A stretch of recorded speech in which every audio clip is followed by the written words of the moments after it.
down. So hope you're all staying safe and well. We have a very interesting subject for you tonight. Our inspirational Zionist of the evening is Major General Orde Wingate, a British Army general and an ardent Zionist. Presenting tonight, we are delighted to have Yael Breuer, who is she's a journalist. She is a TV presenter on Brighton's TV channel called Latest TV. And not only is she a journalist and TV presenter, but she also teaches modern Hebrew, and she is the author of a fantastic Hebrew book called Hilarious Hebrew. And it's the fun and fast way to learn the language. And it's a book that she co-authored with another author. So welcome, Yael, this evening. Thank you. And also presenting all about Orde Wingate is Tuvia Book, who by now many of you will be familiar with, as we've hosted him on several occasions. So Tuvia is a celebrated and very renowned Israeli tour guide. And he's also an author of several books, and his latest book, which I just want to mention, which I personally can't wait to get my hands on, is called For the Sake of Zion, a Curriculum of Israel Studies. Maybe Tuvia, you can hold it up. Yes. So for those of you who might want to purchase the book, you can do so via the publisher's website, which is based in Jerusalem. It's called korenpub.com. That's KORENPUB.com. And I'll put all the details of this in a follow-up email tomorrow so that you have it all in black and white. So tonight, yes, we're talking all about the celebrated and very renowned British Zionist Orde Wingate. Now, I just want, before I hand over to Yael and Dr. Tuvia, I just want to give you a personal story about a Wingate connection, and it's a very spurious connection. But when I was 10, my parents emigrated from the UK to South Africa, and we settled in Pretoria, which in the 80s, when I was 10, it had a very thriving and very close-knit Jewish community. And many years before, in 1947, when the Jews first started sort of settling in the Pretoria area, because country clubs were still, unsurprisingly closed to the Jewish population, they started off, they created a Jewish country club in Pretoria in the most beautiful valley setting, and they called it the Wingate Park Country Club. And when we were kids there in the 80s, we used to spend almost every Sunday there playing tennis and swimming, whilst my parents used to play lawn bowls at the Wingate Park Country Club. And then when I was of bar mitzvah age, my bar mitzvah simcha was held there, and it was named after General Orde Wingate. So that's my very spurious connection to the subject of this evening's webinar. So without further ado, I shall stop boring you all with my spiel, and I shall hand over to Yael. So thank you very much. Enjoy. All I would ask, ladies and gentlemen, is that you keep your microphones muted, but we're keeping your video on so that you can get a feeling of community. You can see other people that you might know, etc. So without further ado, I shall pass on to Yael. Thanks, Yael. Thank you. Thanks, Steve. Do you know, I've been really looking forward to tonight's talk. I think mainly for two reasons. The first reason is because it's only recently that I've started being interested in Wingate himself. And growing up in Israel, I, like most Israelis, would have heard of the Institute for Physical Education and Sports up in Netanya in Israel. And so most of my life, first of all, I thought we were talking about Wingate. Most Israelis would say, who? Oh, you mean Wingate? That's number one. And number two, I always thought he was a keen sportsman. And that's what it took me best of, 30 years to realize that there was more to him, although he was keen on fitness. But the second reason, and I found it, I've been nearly overwhelmed in the last few days receiving so many comments and so much communication from people after we publicized today's talk, about their excitement and their enthusiasm and their links, both direct and indirect links to Wingate himself or to his family. Up to an hour ago, when my friend Mark phoned me and told me that his grandfather was a Chindit and fought with Wingate in Burma. But perhaps very, very special email was a few days ago from Daniel Burke, who I believe is here today, whose book about his grandfather, who fought alongside Wingate in the Burmese jungle, is due to be published in October.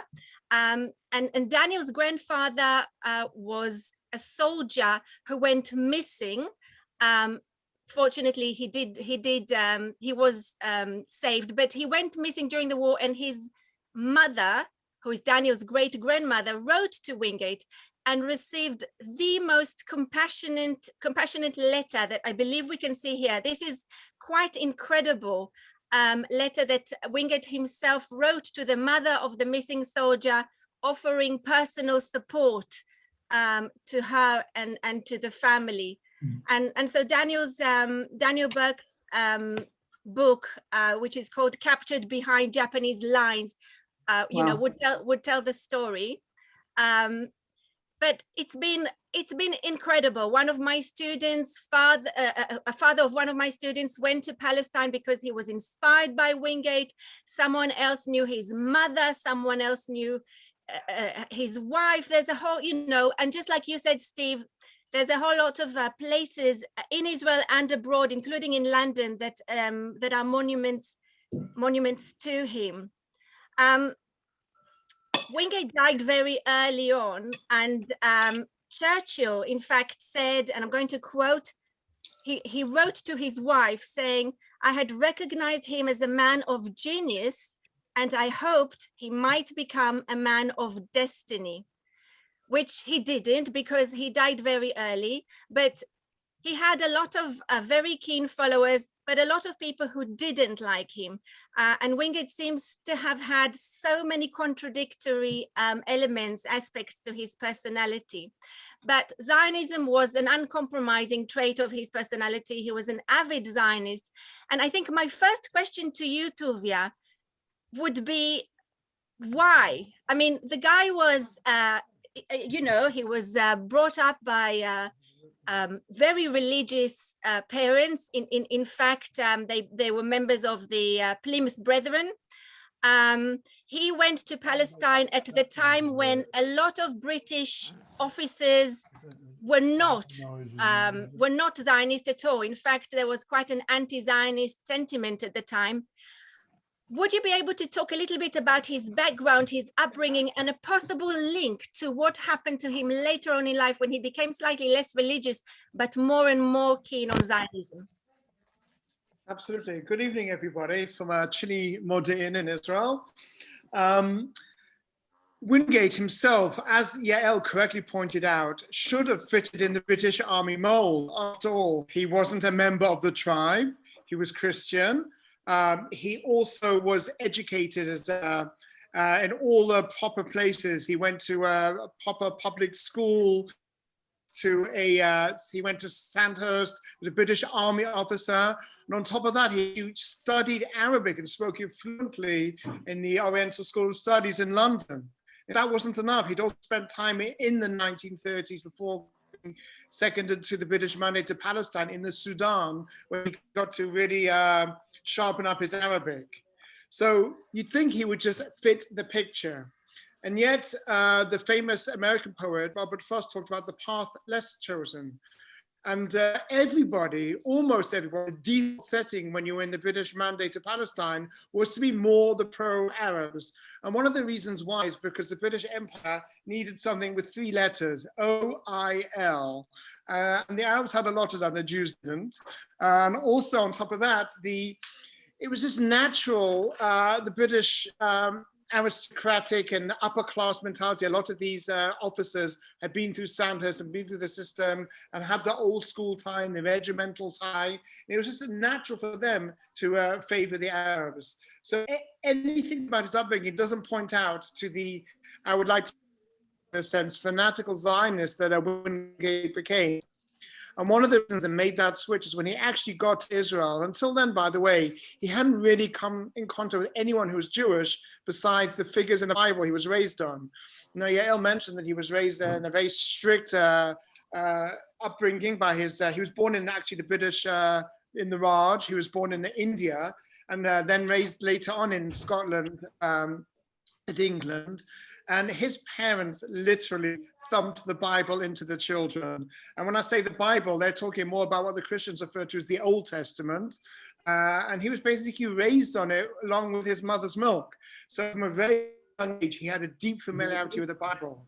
And when he came to Israel, he was amazed to actually see the places that he'd read about in the Bible in 3 dimensions. On top of that, as he arrived in the land of Israel, I should say, the British Mandatory Palestine in 1936, there was what's now known as the Great Arab Uprising. And Hajj Amin al-Husseini, the Mufti of Jerusalem, who was the leader of the Muslim Arab community, who, as we all know, spent the wars against Hitler in Berlin, he fomented a huge revolt, not just against the Jews, but also against the British military as well. So Wingate was tasked as an intelligence officer with trying to see what exactly was going on. He spent a few months just touring around Israel, especially the northern part where the Arab infiltrations were going on, meeting the pioneers from the kibbutzim, especially a kibbutz called Ein Harod, and believe it or not, and this is going to blow all of your minds, teaching himself passable Hebrew, because he wanted to read the book, the words of the Lord, in the original language, not after they've been translated into Greek and then into Latin and then into German and then into King James English, then to modern English. He wanted to go all the way back to the original Hebrew. So he actually taught himself quite good Hebrew in those few months. He also learned about the Zionist enterprise, met the young pioneers, and was absolutely blown away. And with the zeal of a new convert, embraced the Zionist cause with a passion. Yeah, does that answer your question? Yeah, you have answered my question, and I would like to a little bit later on come back to this to him and his Bible, in fact. But I can't help Tuvia go straight to the thing that I found most interesting and maybe lower the level a little bit. The guy had quite unusual habits. He was very, very eccentric, to say the least. I mean, he was known to give his military briefings stark naked. And, you know, thought nothing about it. Nobody else would make any comment. He was a high up officer, obviously. He would have onions hanging from a string around his neck, and he would munch on raw onions all day long. He took his Bible wherever he went. Oh yes, he had an alarm clock that he would attach to his wrist that would sometimes ring, but sometimes not, you know, kind of randomly. You know, he did all these things, which are very, very unusual, obviously. I'd like to hear, we all know what a fantastic officer is, an amazing strategist he was. But what kind of a man he was? What do we know about him? What's the gossip, in other words? Oh, very, very juicy gossip. Now, you can tell Yael has been in England for a long time. He's a great expert at the British understatement when she called him interesting. When English people say he's quite interesting, that means he's unbelievably fascinating. And also when people don't have so much good upbringing, they say they're a bit mad. But when they have this good upbringing, they call them eccentric. So Wingate was eccentric in the extreme. Because he was homeschooled till he went to this public school, he didn't really have such social mannerisms. And even though he was an outstanding athlete in school, despite his small stature, one of the things that the boys decided to do was to haze him in school. And the hazing involved, this is a British public school at its worst, the hazing involved basically being stripped naked and running the gauntlet, where it's about people throwing things at you and water and everything. And usually people were reduced to being a whimpering wreck. Wingate basically stood there in his birthday suit, this is when he was still in high school age, and ran the gauntlet. Here's a picture I drew of Wingate, and ran the gauntlet. And then when he finished it, he didn't say a sound. He stood there and stared everybody down. And this has never happened before. And no one knew what to do about it. They just let him be afterwards. And I think that was his first public performance without any clothes on. And it became a feature. It was a totally normal thing. You can imagine this spit and polished British army. This guy would literally walk up and down the lines wearing nothing except for occasionally a string of onions around his neck or his alarm clock on his wrist. Absolutely butt naked. And everyone had to keep a straight face or else they would be punished. And sometimes high-ranking officers would come to his tent or to his room to consult with him, and he just kind of forgot to put his clothes on. So most people think that's extremely eccentric, and it is. And he had all sorts of ideas when we talk about the Chindits, about physical fitness and about basically how one should comport oneself. But eccentric is the word. The other thing, and we're going to see a brief video clip over here in the land of Israel, is when he got to Israel for his initial tour, he as you mentioned, he would walk around, not just on me for show and tell. Everywhere he went, he would have the good book in his pocket, right? That's not me, but the Bible. And he would just take out at random moments when people least expected it, a well-marked Bible. So the story goes, and we're about to see the video, when he first came to the north of Israel, he was sitting there with his British Army officer's uniform, very starched and prim and proper. And he was being taken around by one of the kibbutz members in the north with their blue work top and their hairy chest and their sunburned arms.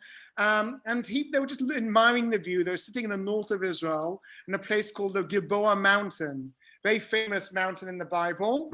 And we are about to see now what happened next. You can see behind me, that's me with the Liverpool hat on. Behind me is the Gilboa Mountain in the background. And this is what happened next. It was the year 1936, and there was a strange sight. In the hills right behind me, the Gilboa Hills, there was the sight of a British Army officer, a captain, with a starched shirt and his British officer's cap. And sitting by him was an Israeli kibbutznik with a beautiful dark tan from working the fields, a blue work shirt. And they were just sitting next to each other, these two disparate looking individuals staring at the scene, the beautiful valley underneath them, the valley of Israel. And suddenly, the British Army officer jumped up in a Scottish accent. He shouted out, "I dinna ken why he no do it me," and which basically means, I don't know why he didn't do it. And the Israeli guy looked at him and said, Who are you talking about? He said, Saul. Why didn't Saul do it? And the Israeli kibbutzik said, Saul who? What are you talking about? And the British Army officer looked at the Israeli Jew in shock, and this Presbyterian Scottish Christian took out a Bible from his pocket, opened it up into the book of Samuel, and he read the following sentence. ויתחפש שאול וילבש בגדים אחרים, וילכו שני אנשים עמו, ויבוא אל האישה לילה, ויאמר קסמו נא לי, ואוי והעלי לי את אשר אמר אלך. And he basically translated it, because he read it in Hebrew, believe it or not. Saul put himself in disguise and went with two servants, and they went to find the woman. What he was referring to, of course, is the events that happened in this very, very place. The night before Saul's death, on top of this mountain, right behind me, the Gilboa Mountain, surrounded by the Philistine troops at the bottom, Saul took some of his servants, and in disguise, they snuck through enemy lines and went to the hills over there, the hills of Endor. And there he went to find a sorceress to conjure up the ghost of Samuel, Shmuel, and asked him what his fate would be. It's a strange incident, and yet what interested Wingate was the military aspect of it. He said there he was the night before the battle, and he snuck through enemy lines in disguise. What should he have done? He should have turned around and attacked them from behind and take them by surprise. He had a small, mobile unit who'd gone through the enemy lines and now in a spot where the enemy couldn't see them. And the kibbutzik looked at Wingate in shock. And he realized that for him, this wasn't just black words on a white page, but rather he could see it. He could see it in 3 dimensions. It was as if he was there 3,000 years ago. He could see the Philistines at the bottom of the hill. He could see the hills of Endor. And his strategic mind was basically figuring out, what can we learn from this? So for this Christian Zionist, the Bible for him was a real, live, breathing book. and he applied its lessons to his own way of thinking, and he set up from that moment something called the Special Night Squad, or Plugot Halayla, which he trained Jews using the Bible as inspiration into small mobile squads to take the war to the enemy. And this, my friends, became the foundation of the IDF, the Israeli Defense Forces. And Wingate's last words he wrote to his wife before he was killed tragically in World War II was, if I forget Jerusalem, may I forget my right hand. And so, here we are decades later. Wingate's name is still venerated in this country. He's known as Hayedid, or the friend. And he taught us that the Bible is not just an ancient document, but a living, breathing document. And when we come to Israel, the whole Bible gets the third dimension. We can see exactly where things happen. This, my friends, is where Saul was. This is where King David was. This is the land of our ancestors, the land of our people, and the land of our future.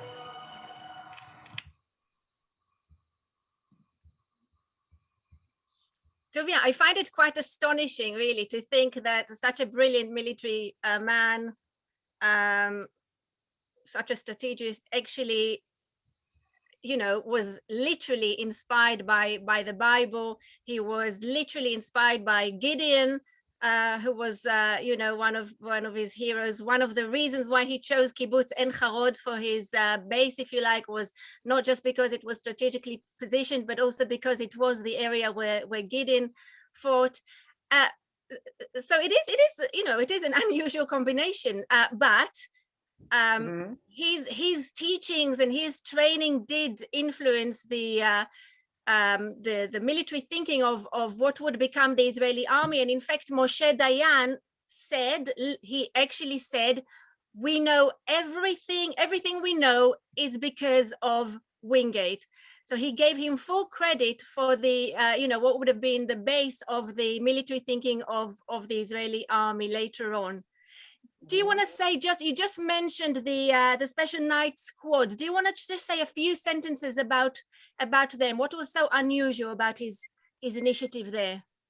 Okay. Well, first of all, I actually have on me the exact quote in my book that Moshe Dayan said about Wingate. What he actually said was the following, and I quote, judged by ordinary standards, Wingate would not be regarded as normal. By his own standards were far from ordinary. He was a military genius and a wonderful man. So clearly there's a big love fest going on between the Jews he was training and Wingate himself. So yes, the Bible for him was his military textbook, literally this Bible over here.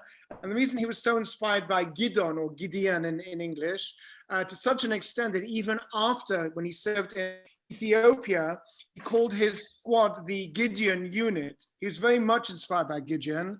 And it's a feature, the Plymouth Brethren and many of these Protestant small factions to have the Old Testament as their guidebook. And they really take it quite literally and seriously. And Gideon, as we know, the famous story is he took a very small mobile unit and attacked the enemy at surprise at night. And that's exactly what the feature was of the Wingate's philosophy. In fact, the kibbutz he based it on, Ein Harod, is literally about a few minutes away from the Harod spring, Mayan Harod, where the whole story of Gideon took place. And he would do that, by the way. Before he would give his military briefing, he would take out his Bible and read the relevant sentence from the Bible and then give the modern military briefing. And it wasn't just Jews in these units, by the way, Yael and everyone here. He also had British volunteers who in the regular British Army were also in the Special Night Squads as well. And the idea was to take what the Bible said, rather than wait to be attacked. He didn't believe, as the Sermon on the Mount is about turning the other cheek. He believed if someone rises up to kill you, as the Old Testament says, you should rise up first and get to them before they get to you. That's what his philosophy was. And the idea was very simple. It was rather than wait and being attacked and defending yourself, which is what the Jewish paramilitary group, the Haganah, was doing. Haganah means defense.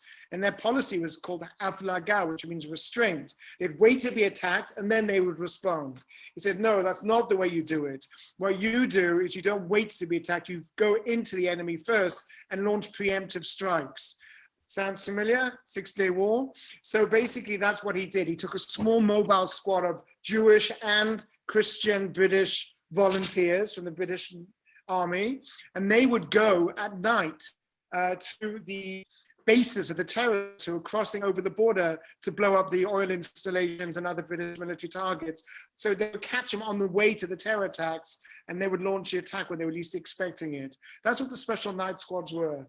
Small mobile night squads. And as anyone knows, that really became the way of fighting of the IDF as well. Preemptive strikes as the Six-Day War, special night squads attacking the enemy from behind, as a lot of the Israeli elite units use Wingate basically as their blueprint of how to be an effective fighting force. Okay, well, but Wingate's, I suppose he was very openly pro-Zionist. That didn't go down too well, and maybe not surprisingly so. And he was summoned back to London. He was actually told that his time in Palestine was to end, and he had to go back to London and went elsewhere, which we'll talk about in a minute. What I want to know is, do we know how he reacted to it? Do we know whether he kept in touch with the Jewish population in Palestine even after he left? Do we know how he responded to the sort of punishment? He was extremely upset, obviously. I mean, he'd just been given England's second highest award of bravery for his services in the Special Night Squad, the Distinguished Service Order, the DSO, which he was later to receive an astonishing 2 more times. He's the only British officer I know of who was awarded the DSO and bar 3 times, which is quite an incredible achievement. The only higher medal than that is the Victoria Cross. Which for various reasons within the British high establishment was denied him. But he just got the DSO, who was wounded in battle against Arab infiltrators, and he went back to England to recuperate. When he was in England, those who were against him in the hierarchy of the British Army conspired to keep him from returning to Israel, because by this time he was almost like an embarrassment to them, his very pro-Zionist sympathies. And a stamp was put on his passport that the bearer of this passport is not allowed to return to the British Mandatory Palestine. So he went for a few weeks for R&R and ended up getting stuck in England. Now in England at that time, there was also a guy called Charles, later Chaim Weizmann, a very profoundly important Zionist who actually arranged to have the Balfour Declaration written and later became Israel's first president. And Chaim Weizmann joined the Zionist Salon, Wingate joined the Zionist Salon in London with Chaim Weizmann and all these other leading Zionists, including Moshe Sharet, who would later be the second Prime Minister of Israel. And he also corresponded with his friends in Israel, the land of Israel, to such an extent that later on, when he was sent to Ethiopia, which we'll talk about briefly, he asked for his Batman, his personal aide, to be a Jew from the land of Israel who had fought with him in the squads. He had this very relationship with the Jews both in the British Mandatory Palestine and the Zionist community in London, and he dreamed one day of returning to the land of Israel as a general in the new Jewish army. So he didn't cut his connections. In fact, they grew stronger over the years. Okay, let's talk briefly about his time in Ethiopia and in Burma. As we mentioned, Daniel Burke's book at the beginning, whose grandfather was Jewish and a yeshiva boy, in fact, who fought with Wingate in Burma. And you mentioned, Tuvia, that he actually named his forces in Ethiopia after Gideon's forces. Do you want to tell us a little bit about his achievements in those countries? Okay, they were quite remarkable. We'll do this shortly, even though each one deserves a book or a movie in itself. So he was stuck in London, and when the war started, he was trying to get back to Israel. They just would not let him. He was just put in some meaningless job in coastal artillery until eventually the British realized in the period of the phony war, the first part of World War II, that this is wasted military talent. Now, he had serious connections, Wingate. Serious connections we'll hear about soon. But amongst them was his cousin called Sir Reginald Wingate, who was the former governor of the Sudan. And one of the issues when the war started is Italy had invaded what they called Abyssinia. Today we call it Ethiopia, 1936. Mussolini invaded it. And the British were at war. and they thought we need to start already getting some of this territory back. So Wingate was charged, he was sent to the Sudan, and he was charged basically with trying to regain Ethiopia from the Italian army. He had a very, very small force, consider a few hundred and a few hundred irregulars who joined. He called it the Gideon Force. And there are remarkable stories of night attacks against superior Italian forces. But the most remarkable story, without doubt, one of the most remarkable stories in World War II, is how he managed with less than 1,000 soldiers to get an Italian army 15 times its size to surrender without a shot being fired. What he did basically is he just called their bluff big time. He the general, all dressed up in his dress uniform, said, "You should just know, old boy, I'm the leader of a massive British force of tens of thousands of soldiers who are behind me. We're just the reconnaissance unit at the front. And if you don't surrender your soldiers and arms to me right now, you are going to be wiped out. You're going to be annihilated." And somehow he kept a straight face. And the Italian general fell for it, surrendered his troops. And after 15,000 Italian troops surrendered and had stacked up all of their arms, they turned around and realized that the entire British forces in Ethiopia was just Wingate's ragtag bunch of a few hundred British soldiers and a few Ethiopians, but the deed had been done. He was given his second DSO for this, his second Distinguished Service Order, but he probably deserved the Victoria Cross for that one, because he saved not only his own men's lives, but those 15,000 Italian men as well. And then he was basically marched into the capital of Ethiopia, Addis Ababa, and he was with Haile Selassie, the formerly deposed emperor. The British are now returning to the throne. And Haile Selassie had a white horse ready for him. He didn't want to ride it because he was scared of the horse. So he ended up going up in a car. And Wingate went in first on a white horse to newly liberated Addis Ababa with his Jewish aide-de-camp next to him, Akiva. And that should have been the highlight of an amazing career. What happened next is incredible. He was sent back to Cairo to wait for further orders, and they weren't forthcoming. He was basically, after that incredible success, was just abandoned. Yael, next question. Okay, unless you wanted to show a video now about Wingate played by an actor, would that be the right time to?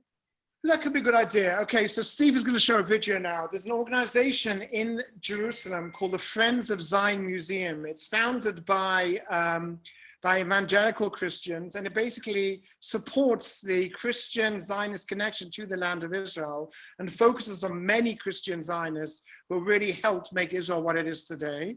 And they have an actor reenacting a short clip on Wingate's career in the land of Israel before he's kicked out. So let's pause now and see the man himself in his own words. Major Orde Wingate, British intelligence. They say I was something of a rebel in the British Army.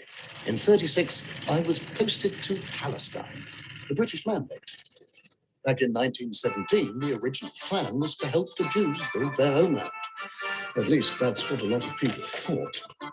Jewish pioneers were coming from everywhere and settling with farms and orchards and towns on the land of their biblical ancestors. It was just like the Bible said. The children of Abraham were coming home. Marvelous, simply marvelous. At first, we encouraged the idea of all this, even helped it along. But the government was using their best endeavors to block Jews coming to Palestine, totally on the side of the Arabs who didn't want any Jews there. To make matters worse, every night, local Arabs would band together and raid the Jewish villages, stealing, burning, doing terrible things. I refused to sit by and do nothing. Nothing. I knew the way to end this was for the Jews to take the initiative, take the fight to the Arabs, instead of waiting to be attacked every night. I went to them and told them they had to fight. I mean, really fight. And you will not win unless I teach you how to fight. And I lead you into battle. I trained them how to be guerrilla fighters, how to take the fight to the enemy instead of waiting for the enemy to fight you. But I did more than teach them. I led them, showing them by my example that good officers lead their men into battle, put themselves out front. Well, we put a stop to those Arab raids, at least for the time being. It didn't go so well for me, though, however. The British Army didn't appreciate one of their own acting on his Christian faith and helping the Jews. In 1939, they got their way. I was reassigned to London. But then, one of the young men I trained was a real fighter named Moshe Dayan. He went on to become Israel's greatest general. According to Moshe, I taught them everything they knew.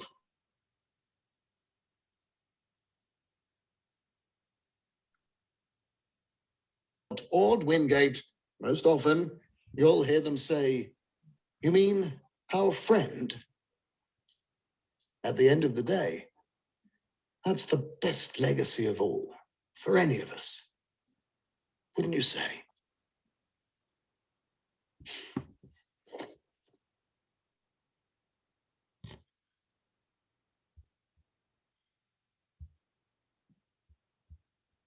So the legacy is the friend. He's still known as Hayadid in Israel. Let's talk a little bit about the perhaps legacy or what he did in Burma, Tuvia. That was that's something that not many people know about. Indeed, it's not really taught, I don't think, much, but a very difficult time, and he was very instrumental.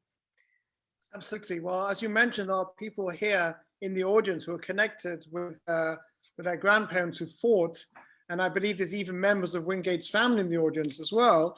However, I would like to back to Egypt. He was in a major depression. He just literally won Ethiopia back for the Ethiopians, because until the Italians conquered it, it was the only African country that had never been colonized in all of Africa. So he won independence back for them and embraced their cause. And he was just left to languish by the British authorities and went into a severe depression.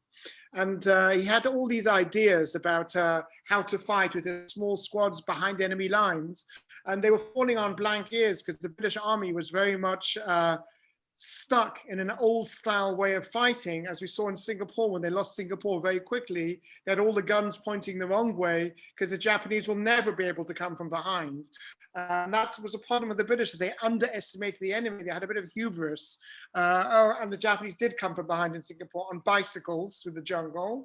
And just as they thought the Japanese are eventually going to fall in India, before they get to India, we just have to be spit and polished British Army, but they didn't really have a strategy how to bring that downfall into operation. Wingate did. He had a fantastic idea, but it fell on a lot of deaf ears of the British brass, and that was to actually not just take people behind enemy lines, but to establish bases deep behind the enemy lines and supply them with airdrops and build these bases, have thousands of soldiers behind enemy lines harassing them, and basically sow confusion amongst the vaunted Japanese army as opposed to wait to be attacked.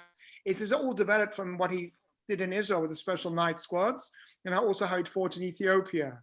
And nobody was really listening to him in the British Army until the one man who did need to listen heard about him. And of course, that man was Winston Leonard Spencer Churchill of "We Shall Fight Them on the Beaches" fame. And he heard about this officer and he was intrigued about him. And one of Churchill's aides-de-camp got him an interview with Wingate. And Wingate went in and basically, without any problem at all, he gave Churchill his entire plan, and Churchill was blown away to such an extent that on the spot, Churchill invited Wingate to accompany him to Quebec to meet with Franklin Delano Roosevelt in the famous meeting in World War II between American and British forces in Canada. And Wingate said, "But my wife is in Scotland." Churchill was Churchill, no problem for him. He got the British Army to bring his wife from Scotland on a train to the port, and she met Wingate on the ship. And he spent the entire time to Canada working on this plan, met a few times with Churchill. Churchill introduced him to the American army generals as well. And it was approved from the highest order whatsoever. So even though the British army in India were very much against Wingate, they saw this upstart with his newfangled ideas. They didn't really have much to say when Winston Churchill said he's coming and I'm going to promote him and he's going to do what he has to do. And they also had unlimited funds. And another person who managed to charm on the voyage over was, of course, Mountbatten, who was in charge of the British forces in the Far East as well. And he was also very much charmed by both Wingate and his wife, Lorna. And that's how he got to do what he wanted to do in Burma. And his idea was not just to take people from top units, but to take he said any British soldier is capable of becoming a commando if they have to set their mind to it. And he trained them extremely rigorously with forced marches and heavy weapons training and heavy backpacks and how to survive in the jungle and jungle warfare. Today, any special forces in the world, the SAS in Great Britain, the Green Berets, Sayeret Matkal in Israel, the Rekis in South Africa, all these special forces, they just take for granted this is a way to train, but it was Wingate who developed this training, and it worked. He got his forces into way behind the enemy lines, not once, but twice in Japan. They harassed the Japanese lines. The Japanese didn't know where the attacks were coming from. And it was a great propaganda victory also for the Allied forces. Until then, just been one defeat after another until this charismatic General Wingate came along and gave them finally the successes that they needed. And it was just an incredible achievement. And that's why Winston, and in fact, he said, and I want to read another quote here from Wingate. He was writing, after he'd been kicked out of Israel, he was writing to the land of Israel. He was writing to one of his, to his cousin, Sir Reginald Wingate. And this is what he wrote about A, Zionism, which is fascinating, and B, how he thought about the Jews as fighters as well. This is what he wrote, and I quote,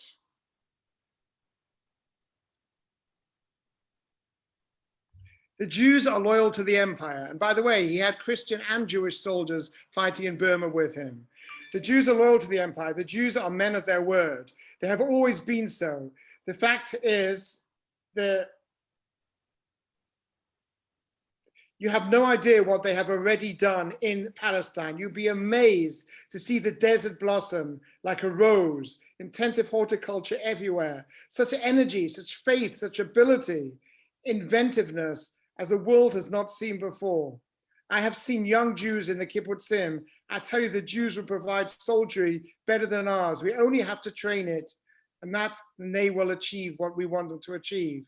So he believed training was the main thing, but almost fortuitously, as a prophet even, he added on a sentence which is quite chilling to read right now. And this is the sentence he added on. He said Britain has to advance the foundation of an autonomous Jewish community. He wrote this when he was in Burma.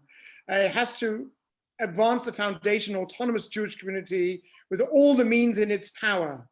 And he added, "For pity's sake, let's do something just and honorable before the war comes. Let us redeem our promises to the Jewry and the shame of the devil of Nazis and fascism on our own prejudices."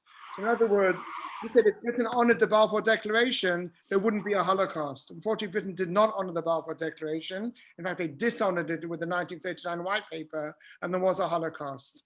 And Wingate wrote that if Britain would have honored its promises, the Holocaust wouldn't have happened, which is pretty stirring, shaking, and very prophetic, and indeed tragic. Okay. Tuvia, I think it's not really, it's half a question, half an observation. People have mentioned the fact that he was, well, you just said he was charismatic. People mentioned the fact that he was very caring towards his soldiers. We've got a couple of firsthand testimonials to that, even among the people who are listening tonight. He did have a very, very harsh, if not cruel side to him as well, did he not? I mean, I think, you know, he was kind of a man of up and down anyway, but I think he probably didn't want to be at the wrong side of him, not just towards the people that he perceived as his enemies, but also towards his own men when they didn't quite deliver what he expected of them. The kind of things he did wouldn't have passed today. And I know we're talking about a different different era, but I think it's worth mentioning, isn't it, that he had that side as well. Yes, I mean, getting on his wrong side, you would find yourself with a swift kick up the rear.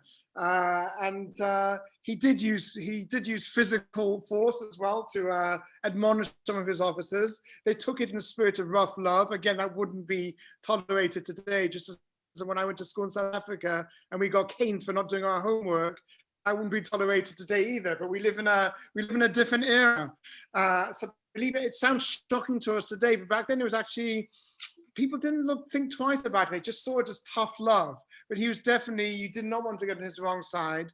And amongst the people he most despised were the very knee-jerk reaction pro-Arab British officers in the Mandate Palestine. And also what he saw as the desk jockey thing in India as well, which is basically going to the polo clubs and their spit and polish functions, but not really focusing on the war that needed to be won.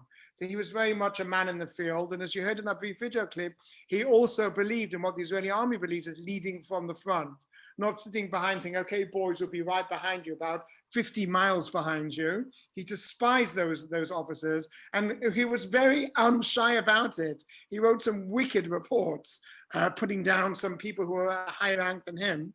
But then again, he also loved and admired those who followed him, and people would literally follow him to the ends of the earth. He was an inspirational leader, albeit with some tough love sometimes. Okay, we've got a lot of questions and comments. I would like to ask you one more question, and that's a what if question. He died very young. He died in a plane crash. He was actually terrified of flights, and he did die in a plane crash. Not everybody was that sorry at the time, because he was a troublemaker. But we quoted Churchill, who said he would have liked him to have been a man of vision, and he wasn't. At the same time, I'm going to quote from Field Marshal Montgomery, who said in 1966, in fact, to Moshe Dayan, that it was the best thing he ever did to have died so early, because he would have been trouble, in other words. But I would like to ask you, Tuvia, what do you think might have happened? I know that Ben-Gurion said that he could have well become the first chief of staff for the Israeli army, which is a big thing for Ben-Gurion to have said. If he hadn't died so early, what do you think might have happened to him and with regards to Palestine and Israel as well? Right. Well, his tragic death was just that. It was a tragedy. In fact, he died, as you mentioned, he was fiercely scared of flying. It's ironic that he was killed in a plane crash. What you can see now is a monument to him in London, actually, by the Victoria Embankment, with the famous Winston Churchill quote on him. But the next picture we're going to see is where he's buried in Arlington in the United States. He's the only British general who's buried in Arlington. Then if you look at the grave over here, you can see, first of all, an Israeli flag underneath his name. And second of all, on top, there are stones on top of the grave left by Jewish admirers decades later. When I was in Washington, D.C., I made a pilgrimage to the grave, and I saw there was Jewish youth movements going to the grave and hearing the story about Wingate and leaving stones on the grave.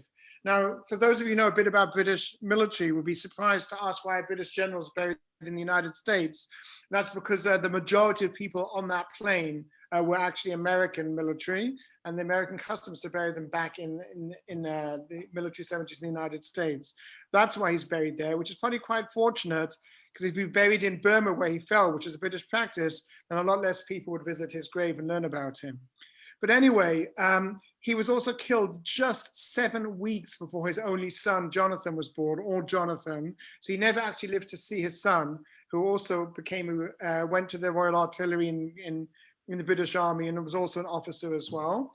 And his wife also was young, and it's just a tragedy all around. But what would have happened, I don't even need to guess. There's this famous book called The What Ifs of History.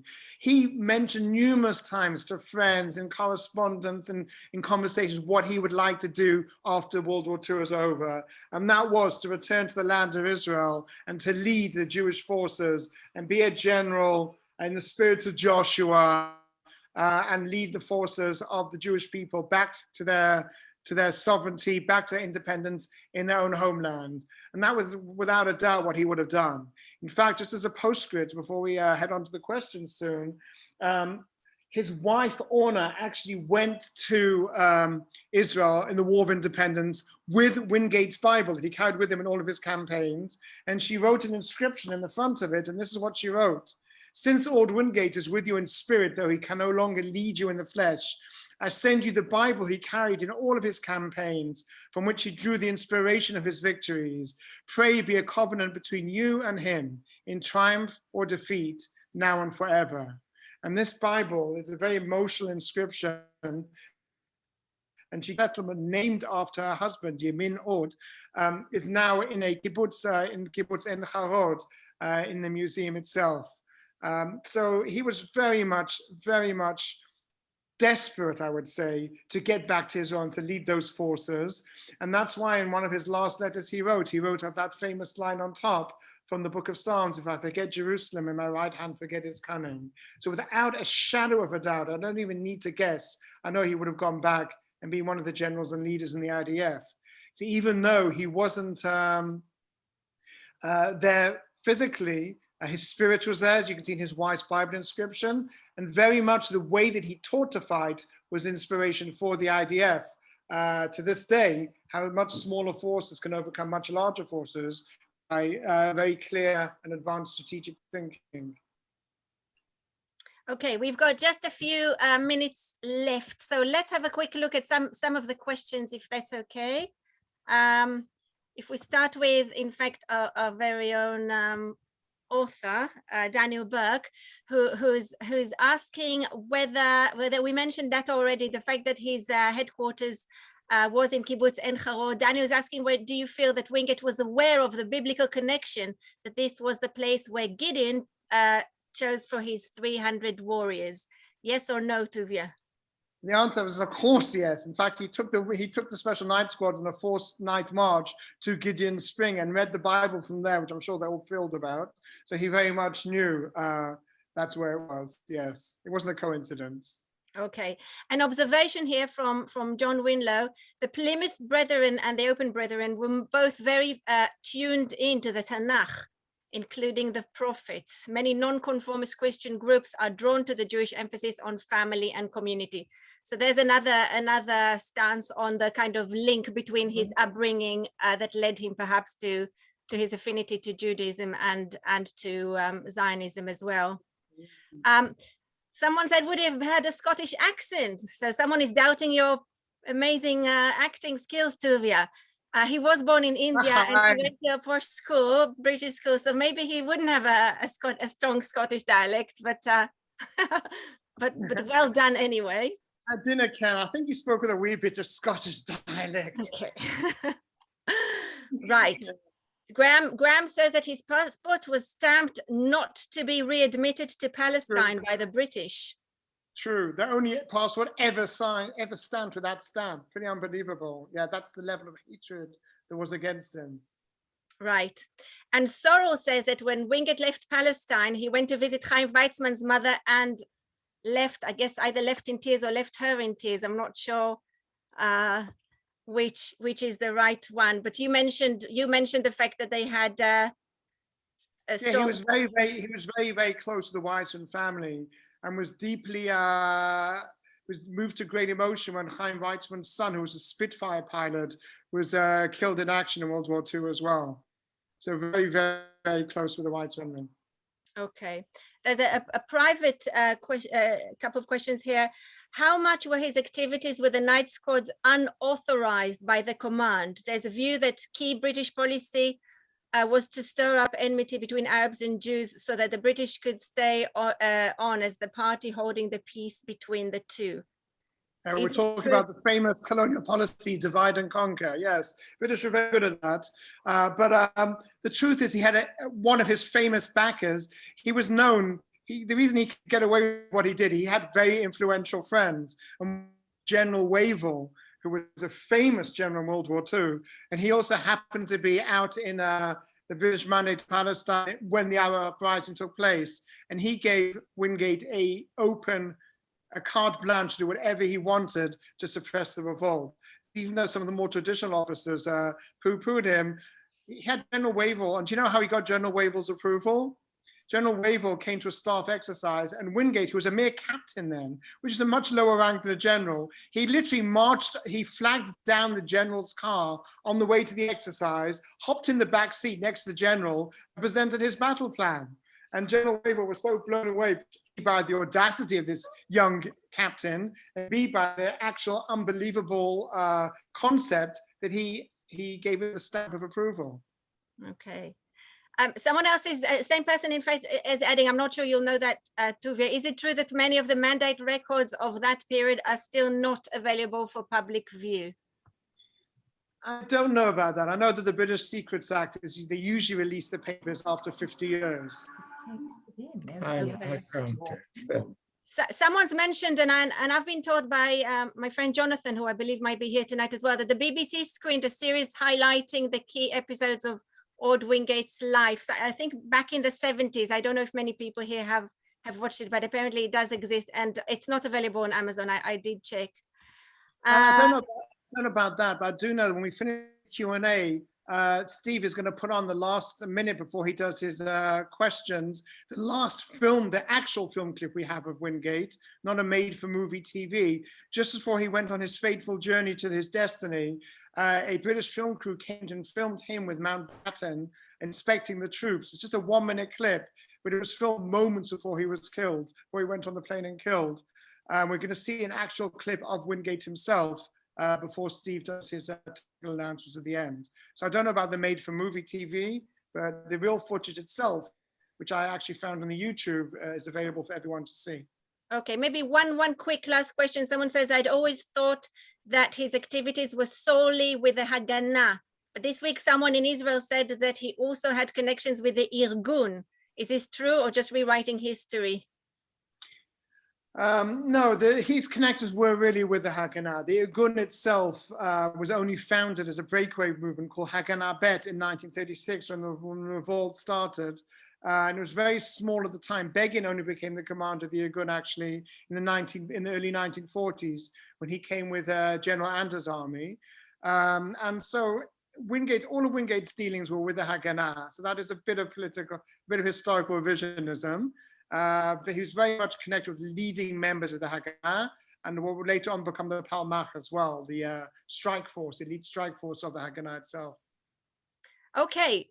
So we can now watch the film that is in fact the very last available film of Wingate's life. Is that right?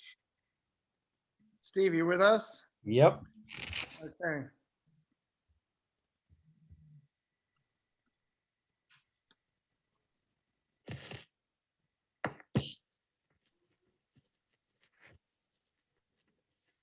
Sound. These are the first newsreel pictures of this great little soldier, the man who trained British troops to live in the jungle and beat the Japanese at their own kind of fighting. No detail was too trivial for the inspection of General Wingate. He knew that in war, trivial details cost lives. The kit of a man who will live and fight for months cut off in the jungle is an all-important factor. General Wingate knew how vital it is to carry the things you need and how vital to leave behind the things you don't.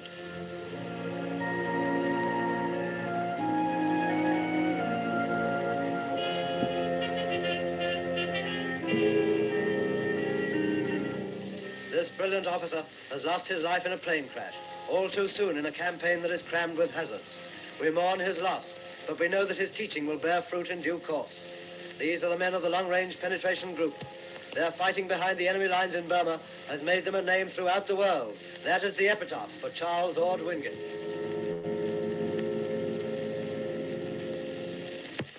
Thank you. Okay, so you can see the epitaph of Wingate in this film was about the fighting, but his real epitaph was the state of Israel itself.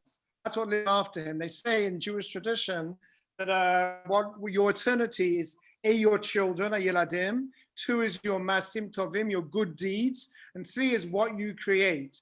So Wingate actually managed to create an entire ethos. One, he taught us that the Bible is not just white pages with black words on, but rather it's a living, breathing book. It's not a dusty manuscript. It's something we can all learn from today. In fact, many of Israel's so-called secular founders, such as Ben Gurion, who had a regular study group of the Bible every Saturday in his kibbutz house, and Chaim Nachman Bialik, who all grew up from traditional families, they all looked on the Bible as a blueprint or a textbook or a history book of the Jewish people itself. That's one thing he taught us. And another thing he taught us is that you should never say, I'm one person, what can I do? He taught us, if you're one person, you can make a difference. He was very convinced in his ideology, and he knew it would work.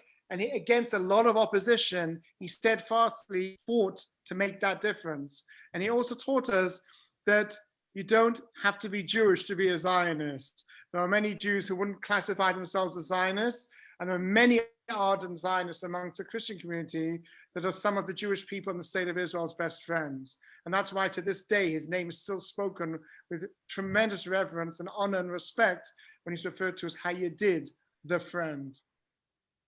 Thank you very much. I think that's all we have time for today. Thank you so much, Tuvia.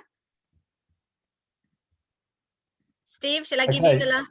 Yeah, thanks, Yael. Thank you, Tuvia, for both of you for helping to provide a fascinating insight into this this very British Zionist, a really fascinating insight. So thank you, both of you, and for making it so engaging.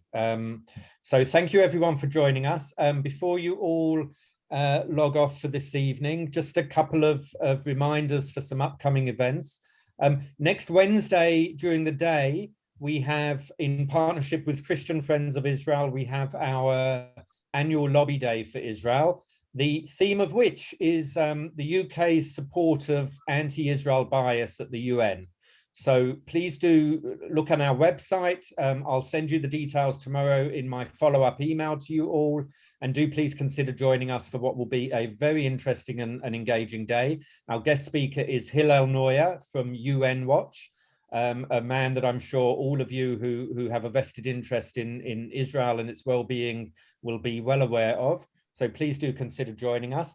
And then in the evening on the same day, so that's Wednesday, the 3rd of March, we are hosting another webinar. And this time it is all about Israel's, navigating Israel's healthcare system. So for those of you who might be interested in making Aliyah, or who are just interested in Israel's healthcare system in general and its comparison to how our NHS works, we have a former British, she's now Israeli. She made Aliyah almost 22 years ago in 1999, Dr. Tanya Kardash. And she will be presenting all about the Israeli healthcare system. She is she's a medical director for Maccabi in the Jerusalem and Shephelah regions.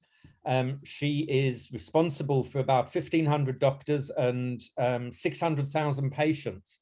So clearly a lady with much knowledge and much skill in both her subject and her people management. So please do join up, consider joining us for next week. And again, I'll put all of this in an email to you following up from this evening, which you will get the latter part of tomorrow. So ladies and gents, on behalf of the World Zionist Organization here in the UK and the Zionist Federation, and Yael Breuer and Dr. Tuvia Book, thank you very much for joining us. Go safe, be well, and we look forward to welcoming you back in the near future. Thank you, everyone. Good night. Thank you so much. Thank you. Very much. Thank you. Most interesting. Thank you. Thank you very much. Excellent. Thank you to everybody. Thank you. Keep safe. Thank you. Thank you so much. Wonderful. Thank you. Bye, Yael. Thank you very Bye, להתראות.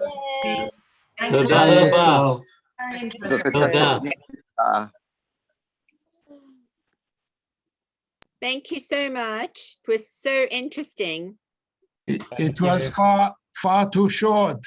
We could have spent another hour or so. Just before saying goodbye and good night, my own brush with Orde Wingate, or to paraphrase Spike Milligan, how I defeated Mussolini and Rommel in Africa. I studied my fun in Ein Harod, in Kibbutz Ein Harod Meuchad. I visited